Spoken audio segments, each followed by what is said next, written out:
Esse é o canal Leandro Cruz com um podcast sobre uma história que pode envolver um pouco, sim, de conspiração e trazendo também um dado real. Óleo, da fazenda para a farmacêutica, caminhão a diesel para louça, oleoduto para produto plástico. É impossível pensar em uma área de nossas vidas modernas que não seja afetada pela indústria petroquímica. A história do petróleo é a história do mundo moderno. Partes dessa história são bem conhecidas, tipo Rockefeller e o óleo padrão, o motor de combustão interna e a transformação do transporte global, a casa de saúde, as guerras do petróleo no Oriente Médio. Outras partes são mais obscuras. A busca por petróleo e a eclosão da Primeira Guerra Mundial, os interesses petroquímicos por trás da medicina moderna, o dinheiro do Big Oil por trás da Revolução Verde e a Revolução Genética. Mas essa história devidamente contada começa em algum lugar inesperado, na Pensilvânia, com a primeira operação de perfuração comercial e o primeiro boom do petróleo, mas no sertão rural de início do século XIX, estado de Nova York do século XIX.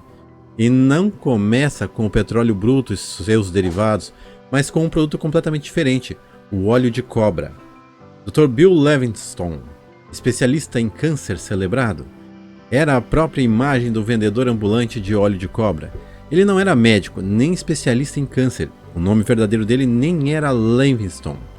Mas precisamente, o tônico Rock Oil que ele penhorava era uma mistura inútil de laxante e petróleo, e não teve nenhum efeito sobre o câncer dos pobres habitantes da cidade que ele passava.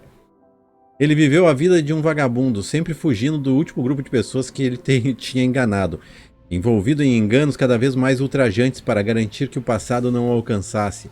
Ele abandonou sua primeira esposa e seus 6 filhos para iniciar um casamento bígamo no Canadá, ao mesmo tempo em que teve mais 2 filhos de uma terceira mulher. Ele adotou o nome de Levingston, depois de ser indiciado por estuprar uma garota em Cayuga, em 1849. Quando não estava fugindo das mulheres, ele desaparecia por anos.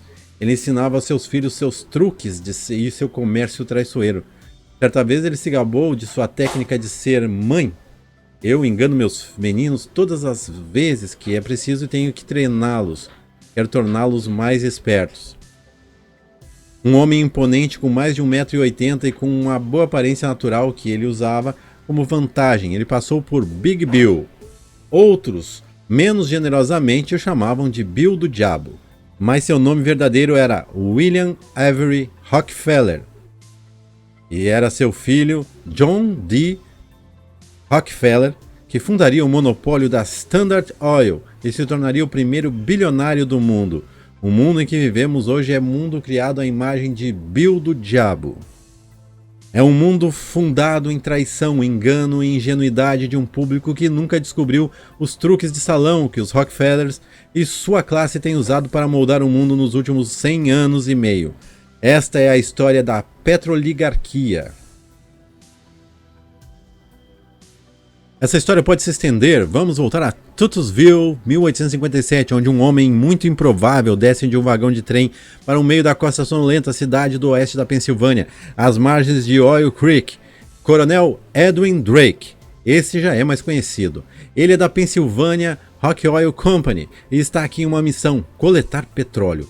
Como o Dr. Bill, Drake não é realmente um coronel. O título é concedido a ele por George Bissell e James Townsend, advogado e banqueiros que fundaram a Pennsylvania Rock Oil Company, depois que descobriram que podiam destilar o óleo de Seneca da região em óleo de lâmpada ou querosene.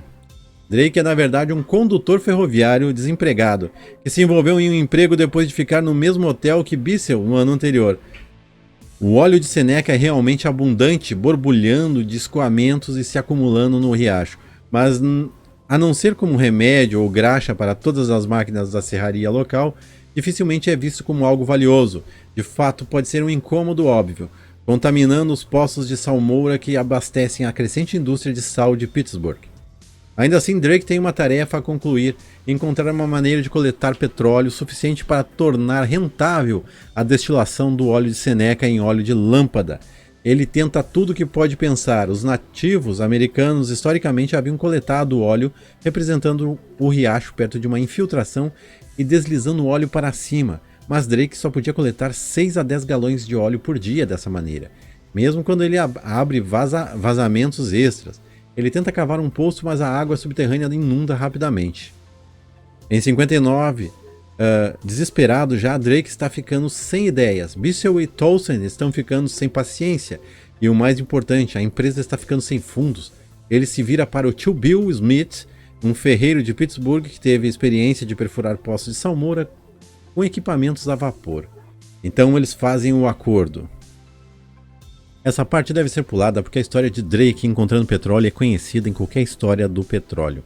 Mas vamos para o boom, depois que o petróleo jorrou do poço pela primeira vez após o acordo de Drake com o Billy para extrair através de perfuração. Então, alguém realmente estava com cabeça nos números. John Davison Rockefeller. Ele tinha duas ambições na vida: ganhar $100 mil e viver até os 100 anos. John partiu para fazer fortuna no final da década de 1850, armado com um empréstimo de $1.000 de seu pai, o Bill do Diabo. David Rockefeller, o avô, nunca terminou o ensino médio e foi para o Cleveland depois de emprestar $1.000 do pai para iniciar um negócio. Pagou 9% de juros incidentalmente. E ele leu sobre o negócio de petróleo apenas começando e se interessou e percebeu que era um negócio muito volátil na época. Em 1865, o astuto John Dew comprou seus parceiros por $72.500 e com Andrews como parceiro, lançou a Rockefeller e Andrews. Em 1870, após 5 anos de parcerias estratégicas, as fusões, a Rockefeller havia incorporado a Standard Oil. A história da ascensão da Standard Oil é frequentemente contada. Em um movimento que transformaria a economia americana, Rockefeller decidiu substituir um mundo de petroleiros independentes por uma empresa gigante controlada por ele. Em 1870, implorando aos banqueiros por mais empréstimos, ele formou a Standard Oil de Ohio. No ano seguinte, ele silenciosamente colocou o que chamou de Nosso Plano, sua campanha para dominar a volátil indústria do petróleo, em um efeito devastador. Rockefeller sabia que o refinador com o menor custo de transporte poderia fazer rivais de joelhos. Ele firmou uma aliança secreta com as ferrovias chamada Salt Improvement. E em troca de remessas grandes e regulares, Rockefeller e seus aliados garantiram taxas de transporte muito mais baixas do que as de seus concorrentes perplexos. Ida Tarbell, filha de um petroleiro, lembrou-se mais tarde como os homens com o pai lutavam para entender o que acontecia. Em uma biografia de Ron Chernow, que é um biógrafo, em 1879, Rockefeller tem 40 anos e ele controla 90% do refino de petróleo do mundo inteiro. Dentro de alguns anos ele controlará 90% da comercialização de petróleo e 1/3 de todos os poços de petróleo. Portanto, esse jovem controla o que não é apenas um monopólio nacional, mas internacional, de uma mercadoria que está prestes a se tornar a mercadoria estratégica mais importante da economia mundial, como vemos nos dias de hoje. Na década de 1880, a indústria petrolífera americana era o Standard Oil Company e a Standard Oil era John D. Rockefeller. Mas não demorou muito até que um punhado de famílias igualmente ambiciosas e bem conectadas começaram a imitar a história do sucesso da Standard Oil em outras partes do globo. Um desses concorrentes emergiu do Cáucaso na década de 1870, onde a Rússia Imperial havia aberto os vastos depósitos de petróleo no Mar Cáspio. Duas famílias rapidamente combinaram forças para aproveitar a oportunidade. Nobel, liderado por Ludwig Nobel, incluindo seu irmão criador de prêmios e inventor de dinamite, Alfred, e filial francesa da infame dinastia bancária Rothschild, liderada por Alphonse Rothschild. As coisas se uniram. Eu acho que a história para por aqui por enquanto.